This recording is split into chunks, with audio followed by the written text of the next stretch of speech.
തൃശൂർ മുള്ളൂർക്കരയിൽ അവിവാഹിതരായ 3 വൃദ്ധ സഹോദരിമാർ കൂട്ട ആത്മഹത്യയ്ക്ക് ശ്രമിച്ച സംഭവത്തിൽ സഹോദരിമാരിൽ രണ്ടാമത്തെയാളായ ജാനകിയും മരിച്ചു. തൃശൂർ മെഡിക്കൽ കോളേജ് ആശുപത്രിയിൽ ചികിത്സയിലിരിക്കെയാണ് ജാനകിയും മരിച്ചത്. ഇളയ സഹോദരി സരോജിനി വെള്ളിയാഴ്ച മരിച്ചിരുന്നു. മൂത്ത സഹോദരി ദേവകി ശനിയാഴ്ചയും മരിച്ചിരുന്നു. ഇതോടെ ആ ആത്മഹത്യാ ശ്രമം പൂർണ്ണമായും ഇപ്പോൾ നടപ്പായിരിക്കുന്നു. അവരെ സംബന്ധിച്ചിട്ട് പ്രത്യേകിച്ചും അന്ന് ഈ വാർത്ത റിപ്പോർട്ട് ചെയ്ത സമയത്ത് വാർത്ത പുറത്തു കൊണ്ടുവന്ന അനീഷ് ആന്റണി സൂചിപ്പിക്കുകയുണ്ടായി. വാർദ്ധക്യ സമയത്തെ ഒറ്റപ്പെടലും അതുമായി ബന്ധപ്പെട്ട ആരോഗ്യ പ്രശ്നങ്ങളൊക്കെ പരിഹരിക്കാൻ കഴിയാത്ത അവസ്ഥയും എല്ലാം കൂടി ചേർന്നിട്ടായിരിക്കാം ഒരുപക്ഷെ ഈ 3 സഹോദരിമാരെ കൊണ്ടും ആത്മഹത്യയിലേക്ക് എത്തിച്ചേരാൻ പ്രേരിപ്പിച്ചത് എന്നുള്ള നിലയ്ക്ക് ഇപ്പോൾ അന്ന് അവരിൽ 2 പേരെ രക്ഷപ്പെടുത്തി ആശുപത്രിയിൽ എത്തിച്ചുവെങ്കിലും അവരുടെ ഈ ജീവനും നഷ്ടപ്പെട്ടിരിക്കുന്നു. വാർദ്ധക്യകാലത്തെ ഒറ്റപ്പെടലിൻ്റെയും നിരാശയെയും തുടർന്ന് 3 വിഷം കഴിച്ചാണ് ജീവനൊടുക്കാൻ ശ്രമിച്ചത്.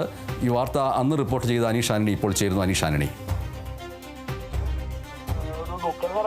വളരെയേറെ ദുഃഖകരമായ വാർത്തയാണ്. ആ ആത്മഹത്യാ ശ്രമം നടത്തിയ 3 സഹോദരിമാരും ഇപ്പോൾ മരണത്തിന് കീഴടങ്ങിയിരിക്കുന്നു എന്നുള്ളൊരു വാർത്തയാണ് വരുന്നത്. ഈ സംഭവം നടക്കുന്നത് വെള്ളിയാഴ്ചയാണ്. മുള്ളൂർക്കരയിലാണ് ഈ സംഭവം നടക്കുന്നത്. 3 പേരും 75-80 അത്തരം പ്രായം, അതായത് വാർദ്ധക്യത്തിൽ ഉള്ളവരായിരുന്നു. ഇവർ വാർദ്ധക്യത്തിൽ അവിവാഹിതരാണ്. അതുകൊണ്ട് തന്നെ മക്കളോ മറ്റ് പേരക്കുട്ടികളോ ഒന്നും തന്നെ ഇല്ല. 3 പേരും ഒറ്റപ്പെട്ടാണ് ആ വീട്ടിൽ കഴിഞ്ഞിരുന്നത്. ആകെ ഒരു സഹോദരൻ മാത്രമാണ് ഉണ്ടായിരുന്നത്. സഹോദരനും കുടുംബവും വയനാട്ടിലാണ് താമസിക്കുന്നത്. ഈ വാർദ്ധക്യത്തിലെ ഒറ്റപ്പെടലും അതുപോലെ തന്നെ വാർദ്ധക്യ സഹജമായ അസുഖങ്ങളും ഒക്കെയാണ് ഇത്തരത്തിൽ ഇവരെ ഈ ആത്മഹത്യക്ക് പ്രേരിപ്പിച്ചതെന്നുള്ള വിവരമാണ് അന്ന് പുറത്തു വന്നത്. അത് സ്ഥിരീകരിക്കുന്ന തരത്തിലാണ് ഇപ്പോഴും അധികൃതരുള്ളത്. എന്തായാലും അന്ന് ഈ സംഭവം നടക്കുന്ന വെള്ളിയാഴ്ച മൂത്ത സഹോദരി ദേവകി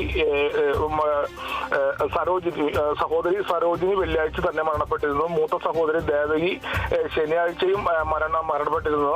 3ാമത്തെ ആളാണ് ജാനകി ഇന്ന് പുലർച്ചെ മരണത്തിന് കീഴടങ്ങിയത്. എന്തായാലും 3 പേരും ഈ സംഭവത്തിൽ ഇപ്പോൾ മരണപ്പെട്ടു എന്നുള്ളൊരു ദുഃഖകരമായ വാർത്തയാണ് പുറത്തു വരുന്നത്. എന്തായാലും ഇവർ ആത്മഹത്യാ കുറിപ്പ് അന്ന് തന്നെ എഴുതി വെച്ചിരുന്നു എന്ന് പറയുന്നത്. ആ ആത്മഹത്യാ കുറിപ്പ് പോലീസിന് ലഭിച്ചിട്ടുണ്ട്. അതിൽ നിന്നാണ് ഇത്തരത്തിൽ വാർദ്ധക്യ സഹജമായ ഒറ്റപ്പെടലും അതുപോലെ തന്നെ അസ്വസ്ഥതകളും അസുഖങ്ങളും ഒക്കെയാണ് ഇത്തരത്തിൽ 3 പേരെയും ആത്മഹത്യയിലേക്ക് പ്രേരിപ്പിച്ചത് എന്നുള്ളൊരു കാര്യമാണ് ഇപ്പോൾ സ്ഥിരീകരിക്കുന്നത്. എന്തായാലും മൃതദേഹം മെഡിക്കൽ കോളേജിലുണ്ട്. പോസ്റ്റ്മോർട്ടം നടപടികൾക്ക് ശേഷം ബന്ധുക്കൾക്ക് ഒക്കെ വിട്ടു നൽകും.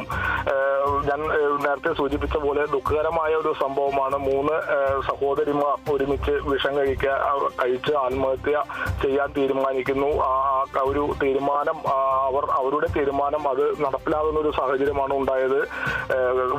വിവാഹിതരല്ല, മക്കളില്ല, മറ്റ് പേരക്കുട്ടികളോ മരുമക്കളോ ആരും ഇല്ലാതെ 3 പേരും ആ വീട്ടിൽ ഒറ്റയ്ക്ക് കഴിയുന്നൊരു സാഹചര്യമാണ് ഉണ്ടായത്. എന്തായാലും 3 പേരും ഇപ്പോൾ മരണത്തിൽ കീഴടങ്ങിയിരിക്കുന്നു എന്നുള്ള ഒരു ദുഃഖകരമായ വാർത്തയാണ് പറയാനുള്ളത്. ബനേഷ്, ശരി.